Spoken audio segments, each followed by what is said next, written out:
So they like to tell us life isn't a game, but I disagree. And I got a few talking points here, just so I don't forget where I'm at with this. But it's not because life isn't serious. It's definitely because it's more of a challenge. I think life should be more of a challenge than when something happens, you feel like, man, things are over. There's no solution. When you play a game and you lose, you look forward to coming back and trying again. And that's the thing, like some days we might not pass the level, but the next day is that opportunity to try again. And that mentality keeps away like the stress, the anxiety, and all the things that's not productive and getting you to the next level. And, I've had to realize that because as things have gotten harder for me, I've noticed that I'm elevating. Things have evolved. And with any game, when you play a game, the harder the level get, the more accomplished you feel when you pass it. And it's like every level gets harder. Life becomes more challenging, like a game. So when they tell you stop playing, life isn't a game, I understand to some degree where people come from with that, you know what I'm saying, and really what that means. I mean, yeah, you don't want to walk around just thinking, life is a game, don't take it serious. But you can still take things serious, but treat the steps you take in life as a game. Meaning, you adapt to things, you learn as you go, you make mistakes, you get up, you try again, you keep pushing, you keep going until you pass the level. And when things get more challenging or harder or whatever people want to call it, that's just the game evolving. That's things advancing. You know what I'm saying? And like I said, I got a few notes here because I don't want to forget. But like I said, games teach you skills that life does require. Problem solving skills, patience, adaptability, persistence, strategy, learning from failure. It changes the way that you see problems. You might see a problem, like I said, and think, man, it's all over. Like, why me? Why did this happen? But when you playing a game, you don't sit there playing one of your favorite games thinking, man, why did this happen? Why did this monster or this boss, why do I have to fight them? You play the game and you get through it. And you figure out like, oh man, I almost figured that out. Let me try again. So it becomes that. You don't start your day like, oh man, I got to do this again. Like it's more of a optimistic, let me figure it out every time I get a little closer. Okay, let me try again. Let me get a little closer the next time. So it's a lot of that going on. And I think when you start to let that click, that's when things really make sense for you. Failure definitely isn't the end. Failure is just, okay, I lost this round, you know what I'm saying? But I'm going to learn from it and I'm going to retry. As long as you can get that mindset together and realize like it's not over for you, that if you make mistakes, that's part of the process. But looking at it and being constructive about it rather than deconstructive, tearing yourself down about it, making yourself feel like, why me? I'm worthless, and just standing there. Like in a game, if you stand there, time just keep going because it's going to move without you. Life keeps moving without you. When I talk about these topics, I'm speaking to myself, thinking out loud at the same time. But I know, for even my son, as he get older, I want him to watch these videos and he might be having a challenging time in his life. Lord forbid, I want him, to have it good, but, I understand that you have to go through learning processes. And so, I want him to be able to see something like this or anybody else, that might need to be reminded that sometimes treating life like an obstacle course, like a game, but still taking it serious is a real thing. And sometimes just taking it serious and allowing it to consume you and just being more on the dark side of whatever it is you're dealing with, it just invites more of that in. But I think that game aspect of it, it kind of brings this lightheartedness to something that's already serious. Because again, bills are real.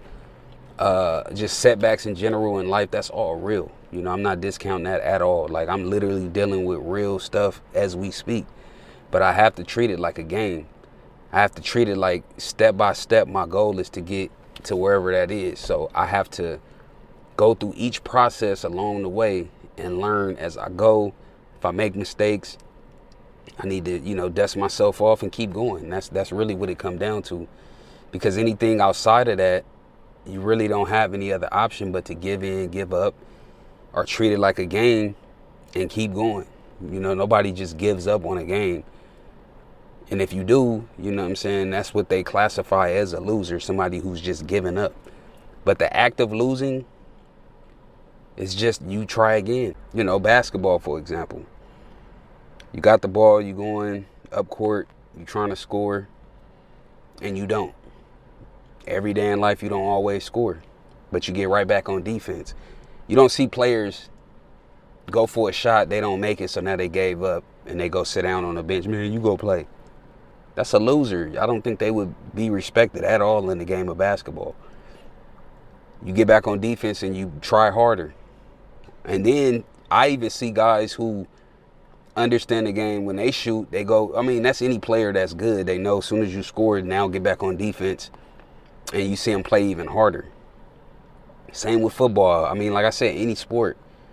That same mentality of like having the obstacle in front of you and figuring out a strategy and getting better. And another thing is, like, if we're going to talk about sports and how, you know, life is like a game and how you should treat it like that, I say with the sports mentality, you know, you have these times where you might need to go and practice a little bit harder. You might need to be in the gym and take some extra shots. You might need to go on the field and run some drills when you're not in the game. That's what I think is important to do with making yourself uncomfortable on purpose. You know, I talked to my son about that just earlier today. Whatever it is, you know, this is you introducing being uncomfortable into your life when you're not actually in these situations. And I'll further explain. So sometimes creating uncomfortability in your life before you run into these obstacles and these challenges and the adversity or whatever it is, you have to introduce that to yourself sometimes, even just voluntarily, before you actually have a real life adversity. You know, and for me, that just looks like, you know, holding back on something I might want to do on purpose. Knowing what that feels like to not have something that I may want in the moment, but it's necessary so that I can see what it feels like to be without something and still be okay. One of the best things you can do for yourself is that. And literally, I was just talking to my son about that. Be uncomfortable on purpose. And it's funny, he's into basketball, so he was like, oh yeah, LeBron. He was thinking LeBron because he said LeBron said that. You know, LeBron was like, be uncomfortable on purpose. Or I don't know the exact quote, but when I said that, that's the first person he thought of. So shout out to LeBron for that. You know, I wasn't thinking of him when I said it. That's just, I think we all know that introducing uncomfortability to yourself when you don't have to is one of the best things you can do. Like an ice bath. You know, it's very uncomfortable, but it does something to the psyche. It does something to the body. And these types of things are necessary. You know, not everybody wants to go work out. It's uncomfortable to work out sometimes.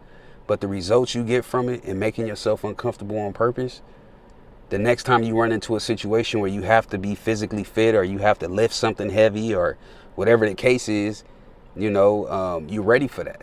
So I truly feel like there's a connection with treating life like a game and still taking it serious rather than just take it serious and see everything as, oh, why me?